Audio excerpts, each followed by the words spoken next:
요렇게 먹고 살찌는 사람들이 미국 사람이죠. 요렇게 먹고 살찌는 게 한국 사람이죠. 살찌는 이유가 다 있습니다. 플러스 여기다가 과당을 또 먹어버리죠. 디저트로. 배부른데 어디 달달한 거 먹으러 가자. 커피숍 가서 커피, 시럽 넣고 과일 주스 먹고 그러면 아주 인슐린 폭탄이 떨어집니다. 안녕하십니까 구독자 여러분, 후쌤입니다. 우리가 살이 찌고 몸에 지방이 생기고 그리고 당뇨, 그 당을 조절하기 위한 인슐린 체계, 이런 것들에 대한 기본적인 지식이 있어야지만이 내 몸을 제대로 관리할 수가 있습니다. 간에 대한 인식, 췌장, 인슐린을 분비하는 췌장의 건강 정도, 이게 결국에는 다 연관이 되어 있어요. 혈관을 건강하게 하고 또 내가 어떤 음식을 먹어야 되는지에 대한 기준을 제시해 줍니다. 건강하게 살기 좀 힘들죠. 이렇게 알아야 될 게 많냐. 원래 단순해요. 굉장히 단순하지만 지금 왜 이걸 알아야 되냐. 우리가 현대 생활을 하면서 호모 사피엔스가 30만 년 동안 살아왔던 그 생활 패턴을 한 200년 사이에 다 던져버렸어요. 활동량은 극도로 줄었고 음식은 공장에서 가공된 음식을 먹고 있고 그리고 몸을 쓰는 활동보다는 머리를 쓰는 활동을 하고 있으며, 호모 사피엔스 같은 경우에 부족 규모 생활, 한 50명한테 좀 잘 보이고 감정 관리만 하면 됐어요. 근데 지금 사람들은 몇 명을 상대하고 있습니까? SNS에 회원이 몇 명이에요? 1000만 명 단위잖아요. 1억 명 되는 것도 있고. 그 사람들의 삶이 자꾸 나한테 들어오는 거예요. 그래서 정신을 못 차립니다. 원래 인지체계는 한 50명 정도는 저 집에 숟가락 있고 쟤는 성격이 어떻더라, 그 실전적인 그 관계 속에서 삶이 일어났던 거예요. 근데 우리는 전혀 관심도 없는 저 캘리포니아에 사는 누구 연예인, 그 사람의 삶에 대해서 감정이입을 하고 있죠. 그리고 누구 연예인이 결혼했는데 남편이 어떻더라 저떻더라, 누구가 혼외자가 있더라 말더라, 온갖 거 다 관심을 가지고 삽니다. 전혀 관심거리가 아닙니다. 인간은 그렇게 많은 관계를 감당을 못합니다. 여러분, 50명도 많아요. 사실 50명을 그거 알아서 뭐하게. 굉장히 중요한 몇 사람과의 관계를 통해서 사람은 안정감을 얻고 거기서 모든 걸 얻을 수 있어요. 나랑 전혀 관계없는 사람에 대해서 너무 관심을 갖지 맙시다. 자, 얘기가 약간 빠졌는데, 호모 사피엔스가 30만 년 동안 살아왔던 방식, 이것만 유지하면 웬만큼 건강해요. 근데 호모 사피엔스가 지금보다 수명이 더 짧지 않았냐. 평균 수명이 한 40세더라. 근데 실제 그거는 영유아 사망률이 너무 높아서 위생 문제 때문에, 혹은 출산 과정에서의 사망, 이런 것 때문에 낮은 거지, 실제 호모 사피엔스 화석 조사에서는 60세가 넘으면 그 이상 사는데 지장이 별로 없었어요. 예전에도 60세 이전의 사망률이 좀 높아서 그렇지 60세 넘어가면 꽤 오래 산 사람들이 많아요. 근데 현대인들은 일단 너무 많은 위협에 처해져 있습니다. 영양은 좋아졌어. 영양이 좋아져서 일단 60세 넘기는 것도 좀 쉬워졌고, 이후에 영양이 부족해져서 죽는 경우는 생각보다 적잖아요. 근데 다른 문제에 직면을 한 거죠. 만성질환, 혈관성 질환, 심혈관성 질환. 왜? 우리가 먹지 않았던 걸 먹고 살기 때문에 그래요. 풀뿌리 먹고 작은 동물, 곤충도 먹고 조개 먹고 과일 따다 먹고 이렇게 살 때는 그 조합들이 몸을 일정하게 건강하게 유지시켜줬습니다. 근데 그런 신선하고 좋은 음식들에서 많이 멀어졌고, 현대 식품 산업이 제공하는 그 대량 생산 체계가 2차 세계대전 이후에 전 세계적인 생활 패턴을 만들었어요. 아침에 일어나서 우유에 시리얼 먹고, 이게 중산층 가정의 표본처럼 이렇게 광고가 나오잖아. 예쁜 엄마가 이렇게 앞치마 입고 나와서 아이한테 이렇게 우유 시리얼 따라주고, 그런 모습들, 그게 예전에 있던 모습이 아니겠죠. 딱 2차 세계대전 지나고 대량 생산 체제가 만들어지면서 축산업도 대량 생산을 하다 보니까 우유 같은 게 과잉 생산되고 빠르게 소비할 소비처가 필요한 거예요. 그래서 소비하는 방식들을 계속 만들어내고, 그 전에 낙농업이라는 것은 그와 관련된 사람들만 우유를 먹고 살았지, 그 관련 없는 사람들은 우유 같은 걸 구할 수도 없었고 먹고 살지도 않았어요. 근데 엄청난 유제품 산업이 하나의 산업군으로 자리 잡았죠. 소비를 해야 되는 거예요. 그냥 산업인 거예요. 그게 몸에 좋다 말다가 아니에요. 그냥 그런 산업 생태계가 형성되니까 내가 싫든 말든 그런 제품들이 눈앞에 자꾸 나타나는 거예요. 그 다음에 시리얼 같은 거, 대량 생산된 이 곡물을 어떻게 소비를 할까, 그렇게 산업이 흘러가는 방향으로 가다 보니까 우리 몸이 힘들어. 특히 누가 힘드냐? 췌장이 제일 힘들어요. 췌장이 인슐린을 분비해서 간에서 과잉 당을 빠르게 지방으로 전환시키는 역할을 하는데, 이게 인류 역사상 전례 없는 당들이 몸으로 유입되고 있어요. 과도하게 생산된 탄수화물들, 밀가루들 그걸 아주 잘게 분쇄해서 흡수하기 좋게 빠르게 흡수하는 형태로 만들고 유제품들을 가공해서 거기다가 달달하게 만들어서 아이스크림도 만들고 요거트도 만들고 뭔가 엄청난 달달한 것들을 많이 개발해냈어요. 자연 상태에서는 과일을 통해서 과당을 섭취해봐야 아주 미세한 양이에요. 그리고 뭐 꿀 같은 거 당을 섭취해봐야 그런 형태인데 그 꿀이 어디 흔한가? 굉장히 흔하지 않은 섭취원이었습니다. 근데 그런 거에 많이 노출된 계층들 있죠. 귀족 계층이나 왕들 전부 다 현대 질환들을 알았어요. 이미 고대부터 중세를 거치면서 그런 지배 계층들은 전부 다 당뇨로 표현될 수 있는 그런 질환에 시달렸습니다. 왜? 그 사람들은 계급이 높으니까 몸을 안 써도 돼. 그런데 음식들은 희귀한 것들이 막 들어와. 그래서 그 옛날 중국 왕들 사진들 보면 체격이 비대하잖아요. 자기가 직접 말을 타고 전쟁을 수행한 그런 왕들은 오래 사는 경향이 있었어요. 그리고 조선시대 왕들 중에 말 타기 좋아하고 활 쏘기 좋아하고 이런 사람들은 건강하게 오래 살았어요. 우리가 칭송하는 세종대왕은 현대 질환에 엄청나게 시달렸어요.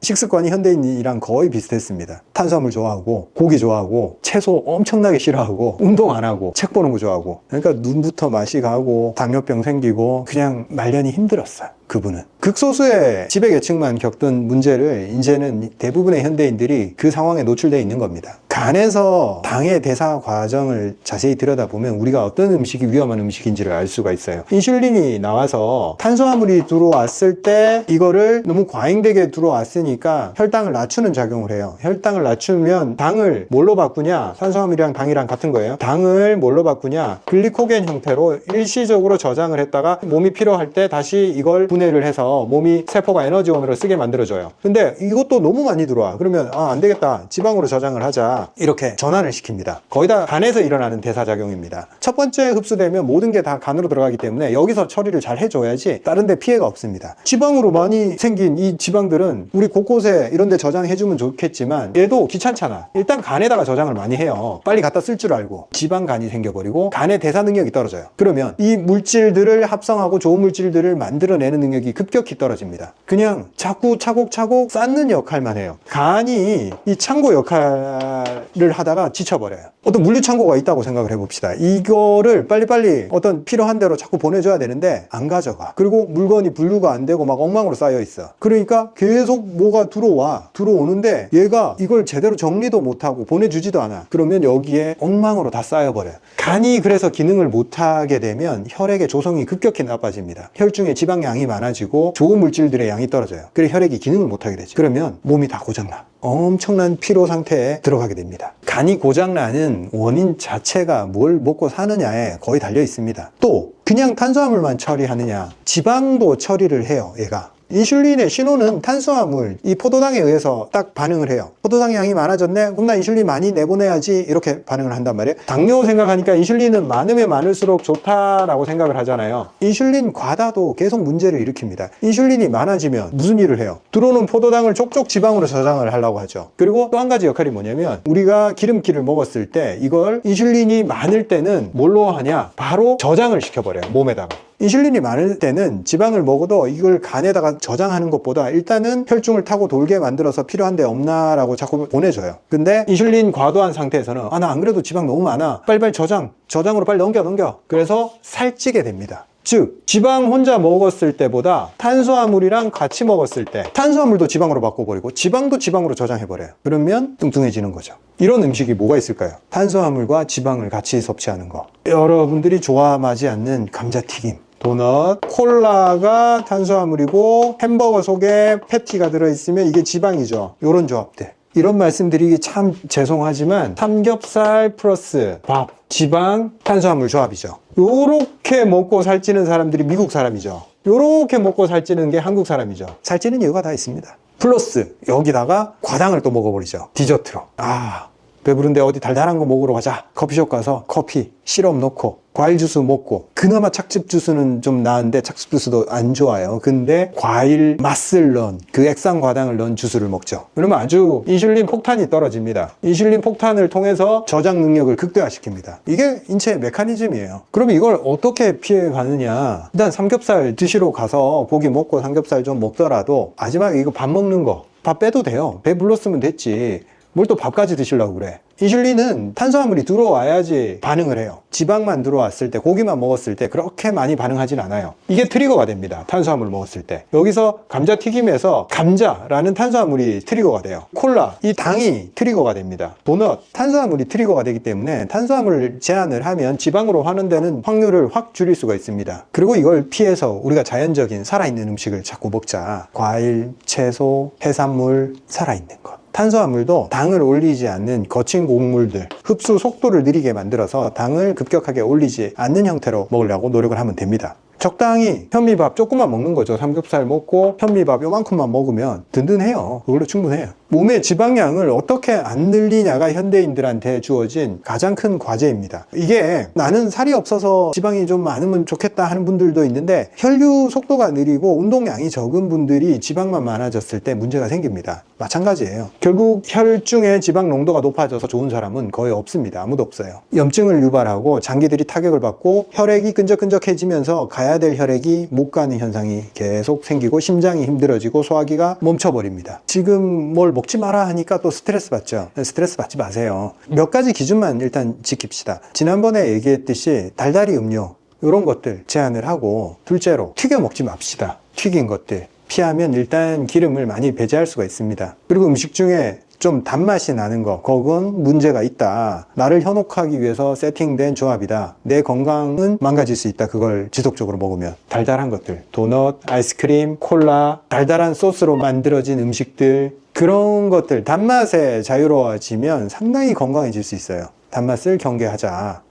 저는 과일에 대해서는 늘 우호적입니다. 과일의 단맛은 과당이지만 그렇게 몸이 쉽게 갖다 쓰지를 못해요. 근데 과일도 우리가 섬유질을 쫙 짜버리고 즙만 먹겠다 이러면 문제가 생겨요. 똑같이 문제가 생깁니다. 그래서 가급적 껍질까지 같이 먹어주려고 하고, 착즙을 하지 마시고 그냥 드시라. 착즙하면 좋지 않습니다. 절대. 그 섬유질을 같이 먹냐 안 먹냐에 따라서 과일이 득이 될 수 있고 독이 될 수도 있습니다. 자, 오늘 여기까지 말씀드리고, 다음 시간에는 좀 더 비만의 기전에 대해서, 내장 지방이 형성되는 방식, 그리고 그걸 어떻게 대처해야 될지 그 부분에 대해서 말씀드리도록 하겠습니다. 감사합니다.